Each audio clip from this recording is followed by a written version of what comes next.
Have you noticed how much we've been seeing Cartier in pop culture lately? It's amazing, and I can't even say lately, but I think we're just more aware of it right now. Cartier absolutely killed it this year at Watches and Wonders. Yes. I think it was definitely like the talk of the show.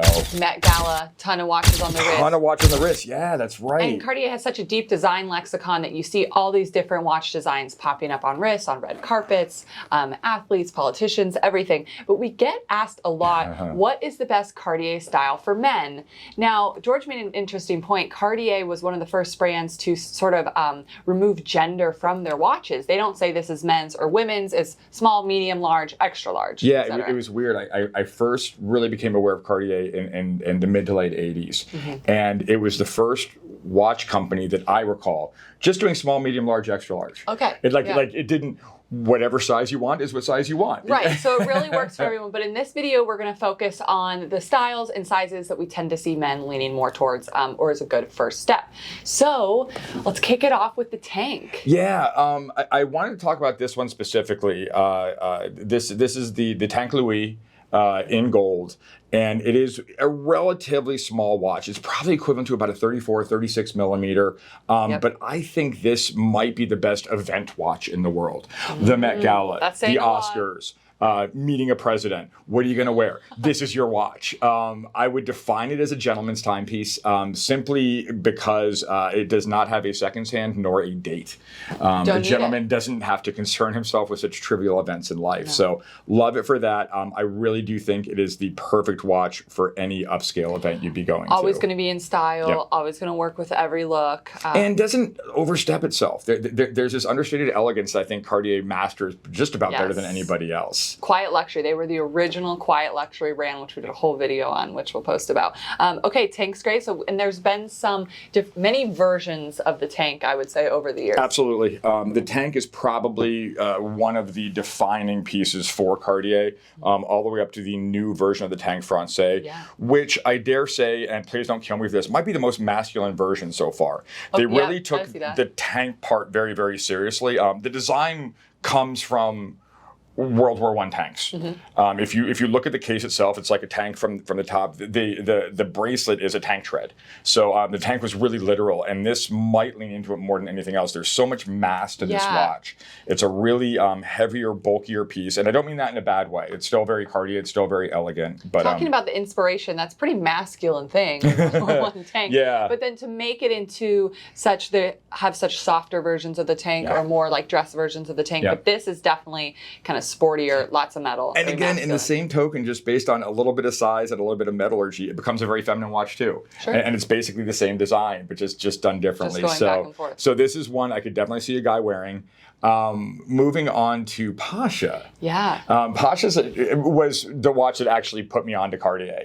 It was around 1985 when the Pasha was released to the public. It was 50 years after the Pasha of Marrakech's passing. Which is, I think, my favorite Cartier story. And they have great stories. They have great stories, But that's my favorite. We did a whole video on that, so we'll do that too. We won't get into it, but it was one of a couple of watches on the Northeast coast that if you weren't wearing that, you weren't in the know. You didn't know what was going on.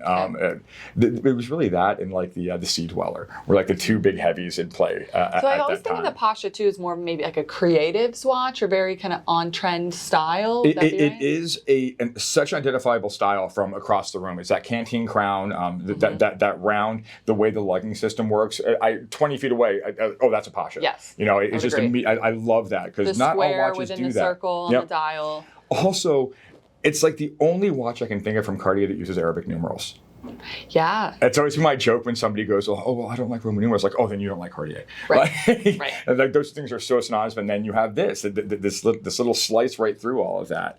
But one of the all-time classics, and especially in the chrono and this extra large size, again, can slant absolutely masculine. But I do want to say one thing when it comes to watch sizing. If you think it's too big or if you think it's too small, you're right. Don't let the actual numbers fool you. Try it on, see what you like, and if you look down at your wrist and still not know what time it is, we probably did our job. Yep, you like what you like. We see now men wearing smaller watches, but I think it more is just everyone is wearing everything now. Well, and I've seen a lot of that vintage stuff popping up, particularly at the Met Gala. There was a lot of that, and again, a lot of vintage Cartier. I mean, it just ties right in. It's that understated elegance we've all been desiring. Cartier's the best stories. Okay, so we've got the Pasha. You're going to go on to my favorite. Let's move on to the Santos. And this is, I think, if you are male and you want to get into Cartier, I think the Santos is a fantastic sports watch to start with. Yeah, it really is. And it is the most defining watch for Cartier. This was a long way from the original, but this was the original design that Louis Cartier patented. And you could make an argument was the first wristwatch. First watch on a wrist. Yep. Now, the modern one is very, very much the modern watch. I love all the little things Cartier has done through the years to really vamp up this line and make it a real flagship. From the PVD bezels to a really innovative chronograph. It took me a minute on this one to even figure out how it works with the buttons. Come on in, I'll show you. This skeleton might be one of my all-time favorite watch, hit list, grails, whatever you want to call it. Just the way they took the base plate of this watch to make the Roman numerals alone just tickles me. Very smart. And just released this last year, correct? Well, it's been out for a couple of years now. Different iterations. They did the green one last year with the enamel, so they've really played with it a lot. And then we saw some more skeletons this year too, so they're really leaning into that. But I think for me, especially with the fact that you can pull these bracelets off and put it onto a different strap, like this one goes for this, completely changes the look. Two completely different watches for the price of one. And really a sports watch when you get the stainless steel bracelet, but then you also have a rubber strap option. Yeah, and you don't really think of Cartier maybe as a bang for the buck, but I think there's a lot of bang for the buck with this. I was literally just saying that. I was like, the prices on Cartier, if you're getting into the luxury watch world, are, as far as luxury watches go, approachable and appropriate. Yeah, it's sometimes even surprising. I'm like, oh, I would have thought that would have been more, and I love that. And for one of the biggest luxury names in the business, in the luxury world, it makes sense. And it really is that watch and that watch company that if you are developing a collection and you don't have a Cartier, you're missing something. There should be a Cartier in every decent collection, period. Yeah, I agree with that. I think we did a good summary of everything we needed. But if we missed a watch or you have questions, leave them in the comments below. Yeah, absolutely. Love to help you out. Make sure to follow us for more content like this. Thanks for watching.